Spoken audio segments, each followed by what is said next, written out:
पालघर जिल्ह्यातील राजकीय वातावरणात मोठी खळबळ उडाली आहे। पालघर मतदारसंघाचे माजी आमदार आणि ठाणे सहकारी बँकेचे विद्यमान संचालक अमित घोडा यांनी भाजपला रामराम करत शिवसेना शिंदे गटात प्रवेश केलाय। उपमुख्यमंत्री एकनाथ शिंदे यांच्या नेतृत्वाखाली त्यांनी शिवसेना शिंदे गटात प्रवेश केला। मुंबई येथे झालेल्या कार्यक्रमात एकनाथ शिंदे आणि परिवहन मंत्री प्रताप सरनाईक यांच्या उपस्थितीत त्यांनी पुन्हा एकदा शिवसेनेचा भगवा झेंडा हाती घेतला। तर माजी आमदार अमित घोडा यांच्यासह विविध पक्षातील प्रमुख पदाधिकारी व कार्यकर्त्यांनी देखील यावेळी शिवसेनेत प्रवेश केला आहे।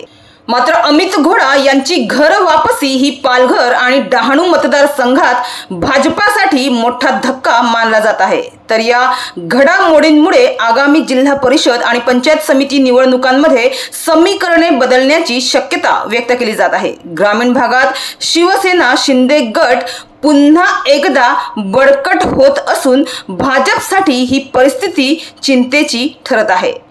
तर राजकीय वर्तुळात घोडा यांची शिवसेनेत पुनरागमन ही ताकद वाढवणारी घडामोड ठरत असून पालघर जिल्ह्यातील राजकारणाची दिशा आता बदलणार असे स्पष्ट संकेत देखील मिळत आहे।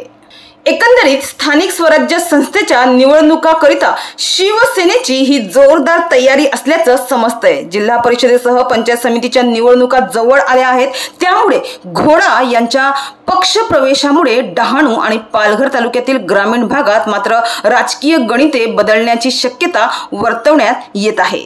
तर एकीकडे शिवसेना जिल्हा प्रमुख कुंदन संखे यांनी गेल्या अनेक महिन्यांपासून विविध राजकीय पक्षातील महत्त्वपूर्ण पदाधिकाऱ्यांना शिवसेना पक्षात सामावून घेण्याकरिता पुढाकार घेतल्याने येणाऱ्या स्थानिक स्वराज्य संस्थेच्या निवडणुकीत शिवसेना पूर्ण शक्तीनिशी उतरणार असल्याचं स्पष्ट होत आहे। तर मुंबई येथे झालेल्या या पक्ष प्रवेशाप्रसंगी उपमुख्यमंत्री एकनाथ शिंदे, शिवसेनेचे संपर्क मंत्री प्रताप सरनाईक, शिवसेनेचे पालघर विधानसभेचे आमदार राजेंद्र गावित, बोईसर विधानसभेचे आमदार विलास तरे, पालघर जिल्हा प्रमुख कुंदन संखे, जिल्हा प्रमुख वसंत चव्हाण, सहसंपर्क प्रमुख केदार काळे, उपनेत्या ज्योती मेहर, उपनेते जगदीश धोंडी, जिल्हा संघटिका वैदेही वाढान यासह शिवसेनेचे जिल्ह्यातील सर्व पदाधिकारी उपस्थित होते।